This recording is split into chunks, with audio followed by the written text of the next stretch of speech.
नमस्कार। फिर से हाजिर हूँ एक नई कहानी के साथ में। मैं हूँ राज। आप देख रहे हैं हाईवे 33। दोस्तों, आज की जो कहानी मैं आपको सुनाने जा रहा हूँ, ये कहानी उत्तराखंड की है। कहानी हमें भेजे हैं, उनका नाम विवेक है। विवेक जी की ये कहानी 2001 की है, जो उनके साथ में एक सच्ची घटी घटना है। तो क्या हुआ था विवेक जी के साथ में, क्या घटी थी घटना, चलते हैं इनकी कहानी में। लेकिन दोस्तों, अगर आप मेरे चैनल पर पहली बार जुड़े हैं और अभी तक मेरे चैनल को सब्सक्राइब नहीं किया है तो प्लीज़ कर लीजिए और साथ में बेल आइकन को ज़रूर दबाइएगा, वो भी ऑल पे करके। तो शुरू करते हैं आज की कहानी। दोस्तों, मेरा नाम विवेक है। ये घटना मेरे साथ में 2001 में हुई थी उत्तराखंड में। मेरे पापा बिजनेसमैन हैं और फैक्ट्रियां हैं उत्तराखंड में, और उन्हीं एक फैक्ट्री में उस रात को मैं गया हुआ था, क्योंकि अब इनकम टैक्स फाइल भरना था और अकाउंट में काम चल रहा था। अकाउंट के जो हमारे मैनेजर थे वो हमारे पापा के वफादार थे, दोस्त थे, और शुरू से हमारे पापा का उन्होंने साथ दिया था। लेकिन अब उनकी उम्र जो थी 50 प्लस हो चुकी थी। वो हमारी फैक्ट्री में आते थे दिन के टाइम में 2-4 घंटे अकाउंट देख करके, और फिर वो चले जाते थे।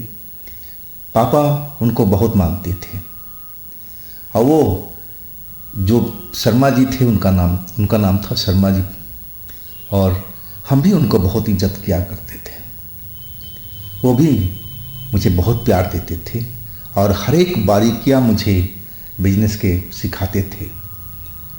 तो मैं भी उनसे बहुत प्रभावित रहता था, बहुत ही इज्जत करता था। अब ये जो अकाउंट का काम सेटल करना था तो ज़रूर चाहिए थी, उनके बगैर तो ये काम हो नहीं सकता था। अब उनको बुलाया गया। अब शर्मा अंकल हमारे फैक्ट्री में, हमारे ऑफिस में आ चुके थे, और हम लोग दोपहर के बाद से लगे हुए थे, सारा अकाउंट का टीम, उस काम को निपटाने में। लेकिन काम थोड़ा लंबा ही था। अब रात के 11 बज गया था, तब जाकर के काम हमारा ख़त्म हुआ। अब अकाउंट के लोग जितने थे हमारे जो रुके हुए थे, उनके पास अपने अपने साधन थे और वो सब चले गए। लेकिन शर्मा अंकल वो तो ऑटो से आया जाया करते थे, और वो कहने लगे कि बेटा मैं अब निकल रहा हूँ, रोड पर कोई न कोई साधन तो हमें मिल ही जाएगा। लेकिन मैं नहीं चाहता था कि शर्मा अंकल इस रात में रोड पर जाएं, ऑटो को ढूंढे, कब मिलेगा ना मिलेगा। मुझे उनकी फ़िक्र थी। मैंने उनको बोला कि अंकल आप मेरे साथ चलेंगे, मैं आपको आपके घर तक छोड़ करके तब मैं अपने घर की ओर निकलूँगा। उस फैक्ट्री से शर्मा अंकल का आधे घंटे का रास्ता था, और जो मेरा घर का रास्ता था वो भी 1 घंटे का था। लेकिन शर्मा अंकल का जो रास्ता था बिल्कुल विपरीत दिशा में था, कहा जाए तो बिल्कुल उल्टा था। पहले मुझे शर्मा अंकल को छोड़ के आना था, और फिर हमें वापस फैक्ट्री की ओर आकर के और अपने घर की तरफ निकलना था। लेकिन एक रास्ता मुझे ध्यान था कि शर्मा अंकल के साइड से होते हुए, और वो शॉर्टकट भी था, निकलता था। और जब मैं शर्मा अंकल के घर पहुंचा तो उनको घर पे छोड़ा, और मैं कहने लगा कि शर्मा अंकल अब मैं निकल रहा हूँ। और तभी मैंने पूछ बैठा कि अंकल बताइएगा, जो शॉर्टकट रास्ता था इधर से हमारे जो घर की ओर निकलता है, जो मैं बहुत पहले बार गया था पापा के साथ में, वो रोड कैसा है अभी? वो कहने लगे नहीं बेटा, रोड तो ठीक है, लेकिन रात के लिए वो रोड बिल्कुल सही नहीं है। वो रोड खतरनाक है रात के लिए। मैं बोला शर्मा अंकल से क्या मतलब आपका, क्या कहना चाहते हैं आप? वो कहने लगे कि देखो बेटा, वो मैं नहीं कभी कहूँगा कि रात के टाइम इस शॉर्टकट से तुम निकलो। रोड तो बिल्कुल शानदार है, कोई दिक्कत नहीं है, लेकिन मैं अभी भी कह रहा हूँ कि रोड पर मत जाओ, तुम वापस जाओ, फैक्ट्री वाला से जो रोड है जो आते जाते रहते हो उससे निकलो। अब शर्मा अंकल ने कुछ खोल करके तो नहीं बताया कि आखिर उस रोड पर क्या था, क्यों खतरनाक है, और मैं अब अपने कार में आ गया था। मैं बहुत पहले इस रोड से गुजरा था एक बार पापा के साथ में, तो मुझे ध्यान तो था। अब मैं सोचा कि क्यों ना शॉर्टकट से निकला जाए। अब मैं आधा घंटा फालतू टाइम लगाऊंगा, इसके बाद ना जाने कब घर पहुंचूंगा, तो इससे अच्छा है कि यही जो शॉर्टकट है इसी से निकल लिया जाए। जब शर्मा अंकल बोल ही रहे हैं कि रोड सही है तो कोई दिक्कत तो होना नहीं चाहिए। हाँ, वो शायद मुझे इशारा कर रहे थे शायद कि वो रोड पर बदमाश वगैरह रहते होंगे, मुझे ऐसा ही अंदेशा लगा था। और उसके लिए तो मैं तैयार ही था। मैं भी हष्टपुष्ट नौजुवक था, 25 साल की मेरी उम्र थी, तो मैं तो उनको देख भी सकता था। लेकिन मेरी जो कार थी बिल्कुल नई थी और फराटे भर करके निकलती थी, तो मैं तो ऐसी जगह पर गाड़ी रोकना ही नहीं था जहाँ पर कोई ऐसी बदमाशी का माहौल मुझे दिखे। और यही सब सोचता हुआ मैं उस रोड पर पहुँच गया था। वाकई में वो रोड अब बिल्कुल साफ सुथरा था। अब मैं अपनी गाड़ी को दौड़ाता हुआ निकलने लगा। अब मैं करीब 10 मिनट का सफ़र कर लिया था और वहाँ पर एक दो रास्ता आता था, एक बाएं साइड को रास्ता जाता था और एक दाएं साइड को रास्ता जाता था। लेकिन मुझे वहाँ पर थोड़ा कन्फ्यूजन सा हो गया था कि मैं बाएं के रास्ते पर जाऊँ या दाएं वाले रास्ते पर जाऊँ। इसी में मैं थोड़ा भटक गया था। मुझे लगा कि मुझे बाएं वाले रास्ते पर चलना चाहिए और वही मैंने रास्ता पकड़ लिया, लेकिन मैंने गलत रास्ता ले लिया था। मुझे दाहिने वाले रोड पर चलना था जो हमारे घर की तरफ जाता था, लेकिन मैं अब तो गलत रास्ता ले लिया था। कुछ ही दूर उस रोड पर आगे निकला था, तभी मुझे एक लड़की उस साइड से दौड़ती हुई बीच सड़क पर आती हुई दिखाई दी। चमकीले कपड़े उसने पहन रखे थे और गाड़ी के हेडलाइट की रोशनी में वो कपड़े चमक से रहे थे और बिल्कुल मेरी गाड़ी के ओर दौड़ती आ रही थी उल्टी दिशा से। अब मैं हॉर्न बजाने लगा कि भाई रोड से हट जाओ, लेकिन वो जैसे हॉर्न की परवाह ना कर रही हो, ना हेडलाइट की रोशनी से उसको परहेज था। वो सीधा बीचों बीच दौड़ती हुई आ रही थी। आखिरकार मुझे रोकना ही पड़ा और जैसे ही मैं ब्रेक लगाया वो लड़की हमारे खिड़की के पास पहुंच गई। मैंने देखा साधारण शक्ल सूरत की लड़की थी, यंग थी और चमकीले से कपड़े उसने पहन रखे थे। और वो जैसे ही मेरी खिड़की पर आकर के खड़ी हुई कुछ बोलना चाहती थी और तभी वो बेहोश होकर के जैसे नीचे ज़मीन पर गिर गए। अब तो मैं देख करके एकदम हैरान रह गया कि आखिर ये लड़की कौन है और क्यों भागती हुई आ रही है और ये अचानक कैसे बेहोश होकर के गिर गई। मुझे कुछ समझ में नहीं आया था कुछ पल तो। हाँ, मैंने अंदाज़ा लगाया कि शायद कोई बदमाश वगैरह तो इसका पीछा नहीं कर रहे थे और लड़की ना जाने कहाँ से दौड़ती हुई आ रही हो और ये घबरा गई हो और तभी ये चक्कर इसको आ गया है और ये गिर कर बेहोश हो गई है। मैं अब गाड़ी को बंद किया और पानी का बोतल लेकर के अब बाहर निकल गया। मैं देखा कि आसपास में कोई भी लाइट वगैरह मुझे नज़र नहीं आ रही थी, मतलब कि वहाँ पर कोई रिहायशी जगह थी नहीं, कोई कॉलोनी नहीं था, कोई घर नहीं था। रोड बिल्कुल सुन सपाटा था, कोई भी उस रोड पर ट्रैफिक नहीं था। मैं उस लड़की के ऊपर पानी की बोतल से छींटे मारने लगा और आवाज़ देने लगा कि मैडम मैडम आप उठ जाओ, क्या हुआ आपके साथ में। अब जवान लड़की थी, मैं भी थोड़ा डरा हुआ था। अब मैं उसको नज़दीक नहीं जा रहा था। मैं दूर से ही पानी के छींटे उसके चेहरे पर डाल रहा था, ताकि पानी की बूंदें उसके चेहरे से टकराए तो उसका जो बेहोशी है ठुक जाए। कुछ देर करने के बाद में उसका जो आंखें थी खुली। अब फिर वो उठ करके खड़ी हो गई, एकदम डरी घबराई हुई। जब वो उठ करके खड़ी हुई तो मुझे अच्छा लगा कि चलो सही सलामत है ये। अब मैं कहने लगा, मैम इतनी रात को आप कहाँ से दौड़ती हुई आ रही हो? क्या हुआ आपके साथ में? बताओ हमें, क्या हुआ था? आप ऐसे बेहोश कैसे हो गई? वो लड़की अब इधर उधर देख रही थी, डरी हुई दिखाई दे रही थी और वो कुछ नहीं बोल रही थी। मैंने पूछा कि आप किस गांव के रहने वाली हो, कहाँ रहती हो? आप अकेले इतना रात में क्यों रोड पर आप दौड़ रही हो, क्यों घूम रही हो? कुछ तो बताओ। लेकिन वो इतनी डरी हुई थी कि कुछ बोल नहीं पा रही थी। मैं समझ गया कि इसको इस जगह पर अकेले छोड़ना ठीक नहीं है। एक तो जवान लड़की है, कुछ भी हो सकता है रात के टाइम में। मैं बोला कि मैडम आप गाड़ी में बैठो, आप जहाँ कहोगे हम आपको छोड़ देंगे, आप मुझसे मत डरो। लेकिन लड़की जो थी घबराई हुई थी, ना जाने क्यों। वो डरते डरते मेरी गाड़ी में तो बैठ गई। अब मेरी तरफ वो घूर करके देखे जा रही थी। अभी भी वो डरी सी लग रही थी। मैंने गाड़ी स्टार्ट किया। हमने कहा कि मैडम आप बताओ आप किधर जाना है, आपका घर किधर है? फिर वो जिधर से आ रही थी, जिधर मैं जा रहा था, उधर ही उसने इशारा किया।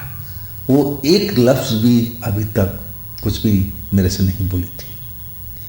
अब उसका इशारा देख करके मैं अपनी गाड़ी स्टार्ट कर दिया और चल पड़ा। करीब करीब 5-7 मिनट का मैं सफ़र कर लिया था और वो लड़की अब मुझे घूर रही थी। मैं देख रहा था रोड पर ट्रैफिक तो बिल्कुल थी नहीं, तेज़ गाड़ी में चला रहा था। लेकिन अभी भी मुझे अंदाज़ा नहीं था कि मैं गलत दिशा में जा रहा हूँ। मुझे लग रहा था कि मैं बिल्कुल सही दिशा में जा रहा हूँ। अब 5-7 मिनट जब ड्राइविंग कर लिया, वो लड़की मुझे घूरती जा रही थी, अब कुछ भी नहीं बोल रही थी। अब फिर वो अचानक लड़की मुस्कुराने लगी थी मुझे देख करके, और वो उसका मुस्कुराना देख मुझे बड़ा अजीब सा लगा कि जो लड़की घबराई हुई रोड पर भाग रही हो और उसके साथ कोई हादसा हुआ हो और मेरी गाड़ी के पास आकर के बेहोश हो गई हो, वो अचानक क्यों मुस्कुराने लगे। मैं कुछ समझ नहीं पाया था। मैंने सोचा कोई बात नहीं, लड़की है, मुस्कुरा दिया तो क्या हुआ, दुख तकलीफ तो सब पर आता रहता है। मैं उस पर विशेष ध्यान नहीं दिया। लेकिन अब लड़की का जो हालात था, तो उसकी बैठने का तरीका, वो सब कुछ बदलने लगा था। वो लड़की मेरे से नज़दीकियाँ बढ़ाने की कोशिश करने लगी। अब मैं उन चीज़ों से बहुत दूर रहता था। मैं बोलने लगा, मैडम आप आराम से बैठिए, आप मुझे टच मत कीजिए, आप अपने सीट पर बैठे रहिए। आपको कहाँ जाना है मेरे को बता दीजिए, मैं आपको वहाँ पर ड्रॉप कर दूँगा, लेकिन आप मुझे छूइए मत। देखिए, मैं उसको प्यार से समझाते हुए कहने लगा, लेकिन वो मान नहीं रही थी। कभी मेरा हाथ टच करने लगी। वो चाह रही थी कि मैं उससे नज़दीकियाँ बढ़ाऊँ। उसका मकसद मुझे साफ पता लग गया था। अब मैं समझ गया कि शायद मैं गलत लड़की को इस कार में बिठाया हूँ। ये लड़की ही मुझे गलत दिख रही है। और मैं उसको बोलने लगा कि मैडम देखिए, अगर आप इस तरह हरकत करेंगी तो मुझे गाड़ी रोक करके आपको सड़क पर उतारना पड़ेगा, आप मान जाइए। लेकिन वो अपनी हरकत से बाज नहीं आ रही थी। अब मैं नहीं चाह रहा था कि जवान लड़की है, उस रोड पर अंधेरे में कहीं उसको मैं उतारूं, मुझे ठीक नहीं लग रहा था। लेकिन उसकी हरकत बढ़ती जा रही थी। अब मुझे बर्दाश्त नहीं हो रहा था। आखिरकार मैं अपनी गाड़ी को ब्रेक लगा दिया। अब मैं डांटते हुए कहा कि मैडम दरवाज़ा खोलिए और बाहर मेरी गाड़ी से निकल जाइए। जैसे ही इतना बात बोला और वो तो जैसे अपना रंग रूप चेहरा मोहरा सब कुछ उसने बदल दिया। वो देखते ही देखते और एक भयानक शक्ल की चुड़ैल बन चुकी थी। और जैसे ही मैं उसका वो शक्ल देखा और मैं एकदम डर गया था। पूरा शरीर मेरा कांप गया था कि हे भगवान, मैंने तो एक शरीफ लड़की समझ करके इसको लिफ्ट दिया था, और ये तो एक छलावा निकली, एक चुड़ैल निकली। अब मैं क्या करूं? मैं बेहद डर चुका था। मैं गाड़ी से उतरने की कोशिश करने लगा कि मैं अपना गेट खोलूं और बाहर निकल जाऊं, लेकिन ये क्या, मेरी गाड़ी तो खुल ही नहीं रही थी, गेट ही नहीं खुल रहा था। मैं एकदम परेशान हो गया था। मैं क्या बताऊं कि उस पल मेरे दिमाग में क्या चल रहा था, मेरी हालात क्या थी। मैं सही आपको बता नहीं पाऊंगा कि जो पल वो मेरे साथ में गुजरा था। अब मैं उसको देख करके इतना डर चुका था। मैं अपने हाथ जोड़ लिए थे कि मेरे से कोई गलती हो गई हो तो आप मुझे माफ़ कर दीजिए। मैं नहीं चाहता था आपको डांटूं।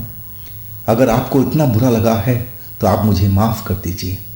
मैं ऐसी गलती कभी नहीं करूँगा। आप मेरी गाड़ी से उतर जाइए।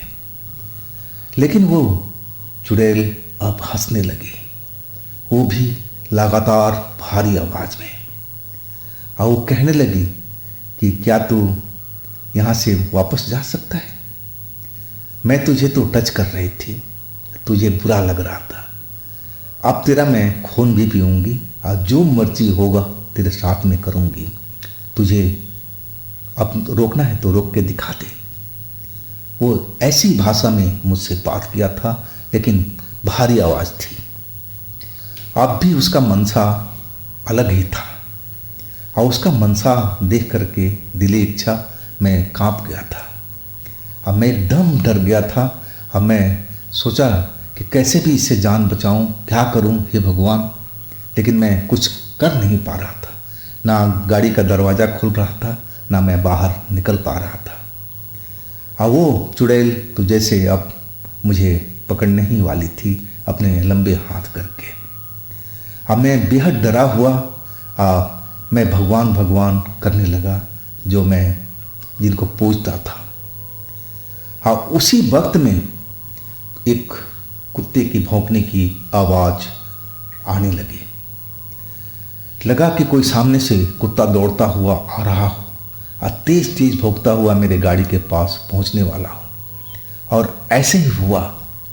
एक लाल भूरे रंग का कुत्ता मेरे गाड़ी की तरफ दौड़ता हुआ उस अंधेरे में ना जाने किधर से अब आ चुका था, और वो भी तेज तेज आवाज़ में भौंक रहा था। जैसे ही वो चुड़ैल उस कुत्ते की आवाज़ सुनी, वो बेचैन हो गई थी। जो मुझे पकड़ना चाहती थी अपने हाथों में, और वो चुपचाप अब सीट पर सिकुड़ करके बैठ गई थी, एक शरीफ औरत की तरह, शरीफ लड़की की तरह। और वो डॉगी अब बेहद मेरे कार के पास पहुंच गया था, नज़दीक में। अब वो मेरे कार के बोनट पर अपने दोनों पैर ऊपर उठा करके और उस चुड़ैल की तरफ देख करके जोर जोर से भौंकना शुरू कर दिया था। उसका भौंकना इतना तेज था कि जिसे मेरे कान के भी लगा के पर्दे फट जाएंगे, इतना तेज आवाज़ थी उसकी। और वो चुड़ैल तो जैसे एकदम डरी सहमी सी, सिकड़ी हुई सी बैठी हुई थी, और वो डॉगी लगातार भौंकता जा रहा था। अब फिर वो जो चुड़ैल सिकुड़ी बैठी हुई थी अपनी सीट पर हमारी बगल में, और एक झटके से उसने अपना जो गेट था उसको खोला और सीधा दौड़ गई अंधेरे के साइड में।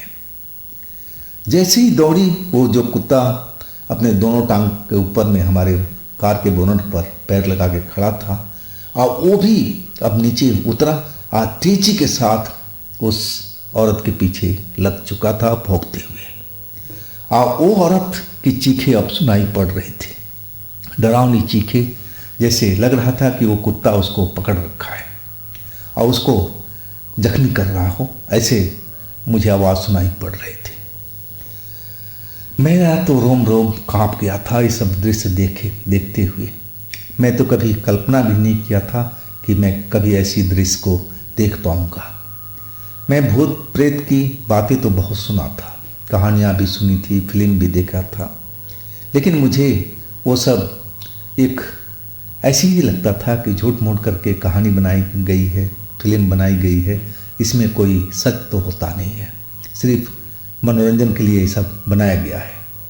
अब मैं सिर्फ मनोरंजन के तौर पर ही उन चीज़ों को देखता था।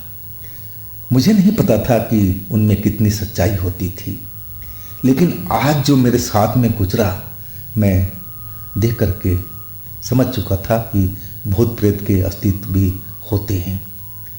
और वो कुत्ता, अब उसकी जो आवाज़ भौंकने की थी, अब लग रहा था कि बहुत दूर वो चला गया है। और वही वक्त था कि मैं अपनी कार को स्टार्ट किया और सीधा अपना गाड़ी को दौड़ा दिया। लेकिन मैं जो रास्ता पकड़ा था वो बहुत टेढ़ा मेढ़ा गलत रास्ता था। वो जो रास्ता था अब 1 घंटा मुझे पीछे लेके जा रहा था। लेकिन मैं कैसे करके अपने घर पर पहुंच गया था, लेकिन देरी से। बस यही था कि मैं सही सलामत अपने घर पहुंच गया था। घर पहुंच करके मैं सारी बातें अपने गार्जियन से, अपने माता पिता से सबसे बात किया। सब मेरी बात सुन करके सहम से गए थे। अब मेरे पिता कहने लगे कि जगह बेटा, तुम्हें शर्मा जी ने बोला था कि तुम उस रास्ते से मत जाओ, वो रास्ता सही नहीं है, तो तुमने वो रास्ता क्यों चुना। अब मैं पापा को क्या जवाब दूँ। और तभी मेरी जो मम्मी चुपचाप बैठी हुई थी, डरी हुई दिखाई दे रही थी, और वो कहने लगे कि बेटा, वो जो डॉगी तुम्हें दिखाई दिया था, उस रात उस चुड़ैल से तुम्हारी जान बचाई, वो तो भैरव बाबा थे। भैरव बाबा ही थे साक्षात वो, तभी तो तुम उस जगह से बच पाए थे, उस चुड़ैल से बच पाए थे। और वास्तव में मैं इस चीज़ पर ध्यान नहीं दिया था। मुझे तो लगा कि एक नॉर्मल सा कुत्ता है जो भौंकता हुआ आ गया है। लेकिन जब माँ ने वो बात बताई तो मेरा सही में विश्वास होने लगा कि उस रात में भैरव बाबा ही मेरी जान बचाने के लिए आए थे। तो दोस्तों, ये थी विवेक जी की अपनी कहानी। अगर आपके पास भी ऐसी कोई घटना है, कोई कहानी है जो आप मुझे शेयर करना चाहते हैं, बताना चाहते हैं, तो आप मुझे इंस्टाग्राम या फिर मेरे व्हाट्सएप नंबर पर अपनी कहानी को शेयर कर सकते हैं।